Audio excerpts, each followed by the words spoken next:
We truly appreciate every mother, grandmother, motherly figure. And there are so many things I want to say to you today. Let's talk about it. Hey, what's up, what's up, what's up, my beautiful girls and my wise men listening? I'm your girl, J. Marie. Thank you so much for watching and listening to Girl Talk with J. Marie. And yes, y'all, it's Girl Talk, but a wise man is listening. And for today's episode, it is a message to the mothers. If you have a mother, if you have a wife, if you are a mother, if you stand in as a mother, this is for you. And we just want you to know how much you are appreciated as we kick off this Mother's Day week. Now, the reason why I found it so important for us to start off this week with a Mother's Day message is because it's going to just fine tune some of the things that you were already going to do for your mother and or your mother figure. And that's the first thing I want to talk about. I want to first and foremost, I want to say thank you, my bad, to the people who have subscribed. Oh my gosh, especially through Apple Podcast. I really appreciate y'all. It's amazing to see the analytics. Thank you for subscribing, liking, and sharing, and even the comments that I get. I appreciate y'all. Please continue to do that. That's that. Now, the first thing I want to say on the message to the mothers is there's nobody like you. And one of the main things that Girl Talk with J. Marie was created for was to recreate the way that the woman was spoken of, how she saw herself. I want you to understand just how amazing you really are. There is literally nothing in the world that was ever created like you. And I say that because you do so much and you are so incredible. And that goes from the physical to the mental to the nurturing to the everything that a woman can do. But like a mother, a person who took the time to stop and care for somebody else and nurture somebody else and love somebody else and make sure that somebody else is prepared for the world. It's something special about a woman who decides to be a mother. And I do not want anyone to minimize that for you. I love my mama, and that is where this truly comes from. I'm a woman, but I'm not a mother. I have not made that sacrifice yet. So many sacrifices, which is the last thing that we'll talk about on my way out of here. But I haven't made that sacrifice yet, and so I know that it is a selfless act. It is a selfless act. Whether you adopt a child, whether you birth a child, whether you raise a child, it is a selfless act to step in and become the motherly figure for somebody.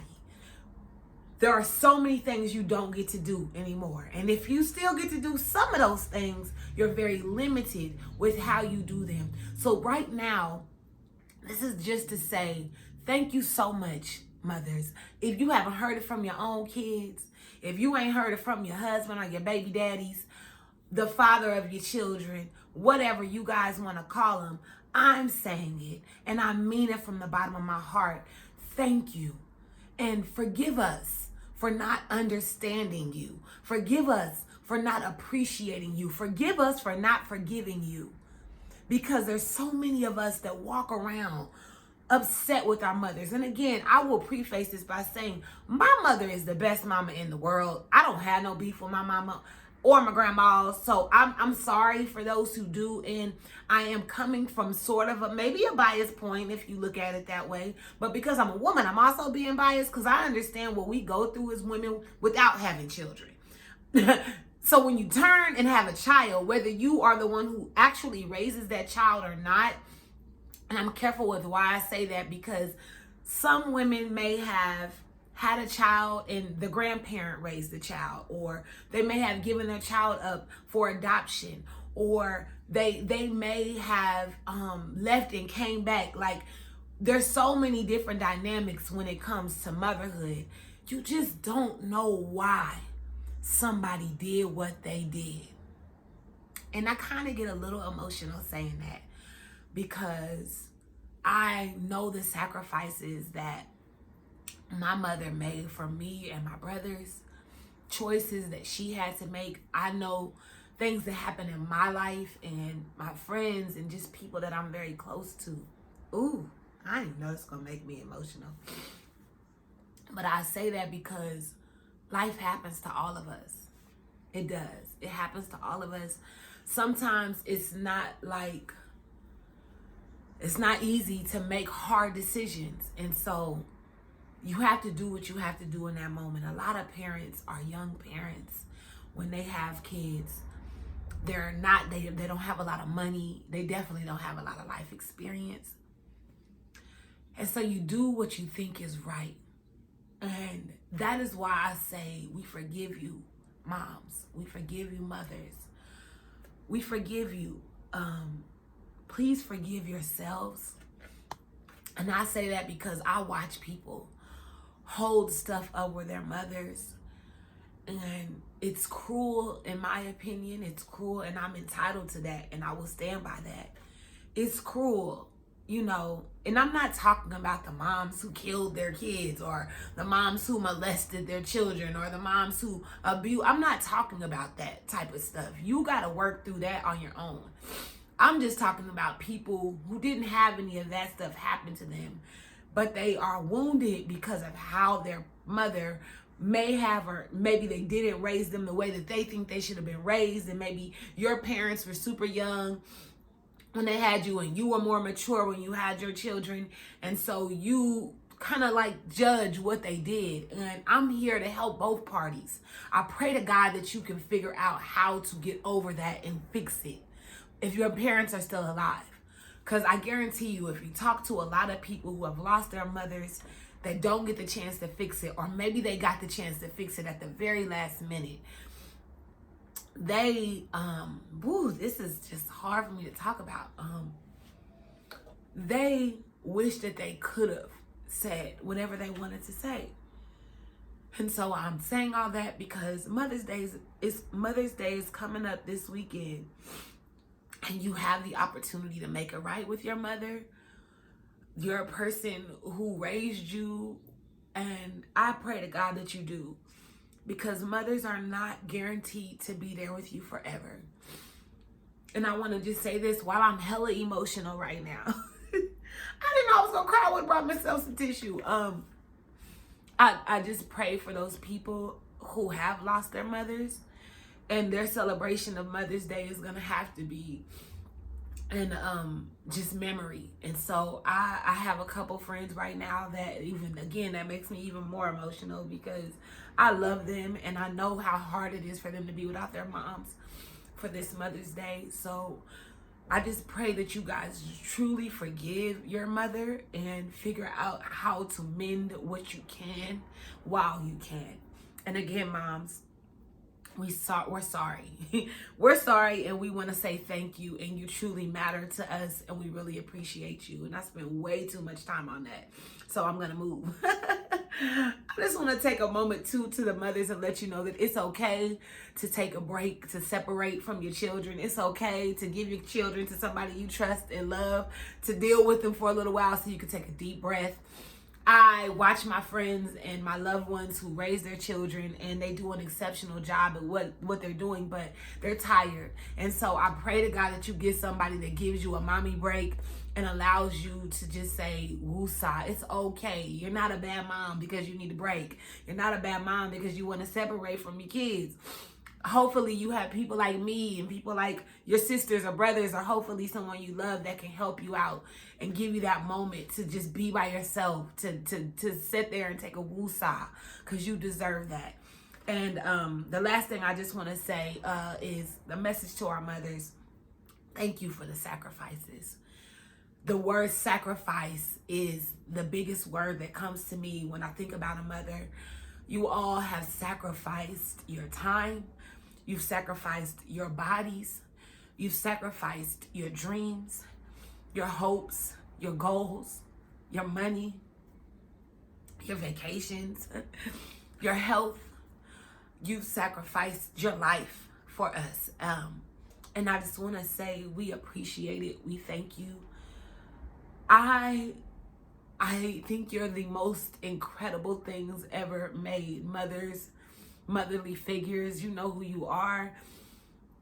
people who have adopted other people's children, people who lead children and take children in, foster moms, just all these good women that are nurturers, because a woman's intuition, a woman's touch, a woman's intuition, a woman's nurturing, the nurturing that comes from a woman, there's nothing like it.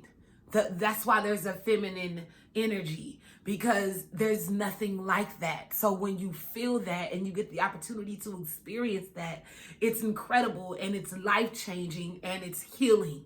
And I just want to say thank you for healing us. Thank you for loving us. Thank you for helping us. And thank you for giving us your wisdom. Thank you for your sacrifices. Over and over, a million times over, I say thank you. And I say thank you on behalf of so many incredible women. And I'm going to get straight into prayer on the spot, because I think it's good to go there from here. And that is my prayer ministry. Please make sure you follow, subscribe, like, all of the above. And the scripture comes from Exodus 20:12, and it says, "Honor thy mother and thy father, so that you may live long in the land that the Lord has given you."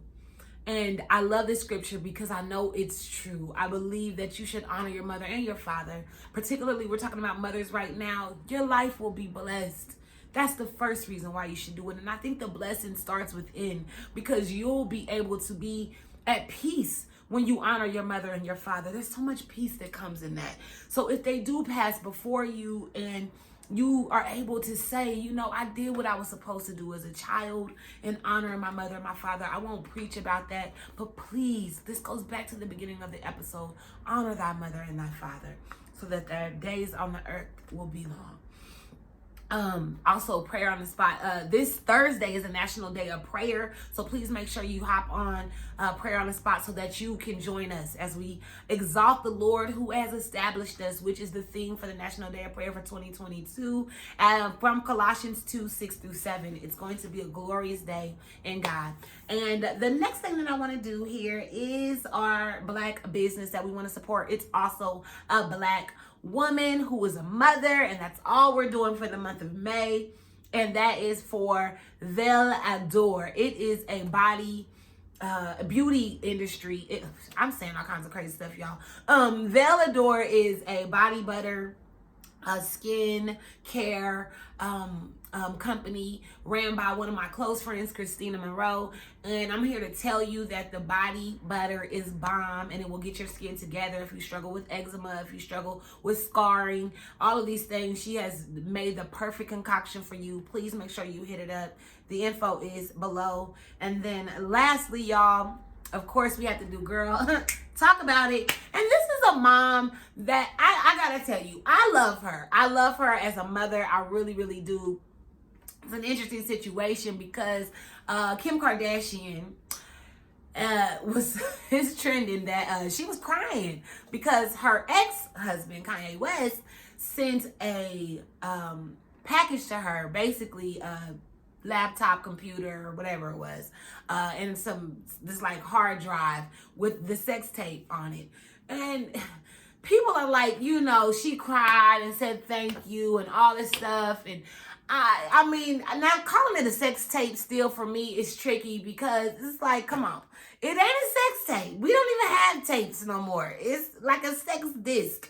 It's like a sex hard drive. Like, I stop saying sex tape. But then the big deal was after he did this and it went viral and it was on the Kardashians reality show, which I don't watch, but I mean the clips come out, and again, I love the messy stuff that's happening right now between Kim and her young buck, and so I like to keep up with it personally. It's my little mess stuff that I do.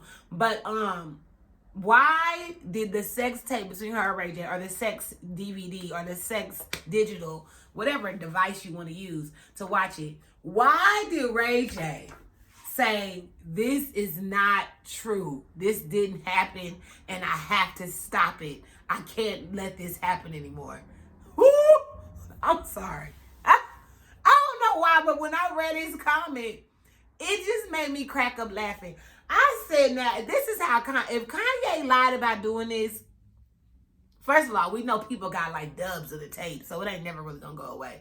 But the funny part is that Kanye done went and told Kim that he did all this, and she cried and made a scene about it. And then Ray J is like, bruh, it's not true. Okay, I need somebody to tell the truth to shame the devil. Can you please tell us whether or not the gesture even happened, let alone, because, I mean, Ray J was like, this ain't true. Just stop with the shenanigans. Yay, I feel like this is what people like him do to keep you in the family. I don't want to say narcissist, but narcissist. Like, this is the type of stuff. Oh, he's so great. Look what happened. But you causing drama on the side. That's just my opinion. I mean, hey, we just wanted to talk about it. Other than that, make sure you love on your mother this Mother's Day. Shout out to Kim K. All the motherly things that you do with your kids. We appreciate you. And, make sure you subscribe, like, and share to Girl Talk with J. Marie. And also, thank you so much again for everybody who watches and listening. It means the world. And make sure you remember to keep writing your own happy ending. You get the opportunity to do that. You're still here. Let's go. Oh, let's do it. Hey.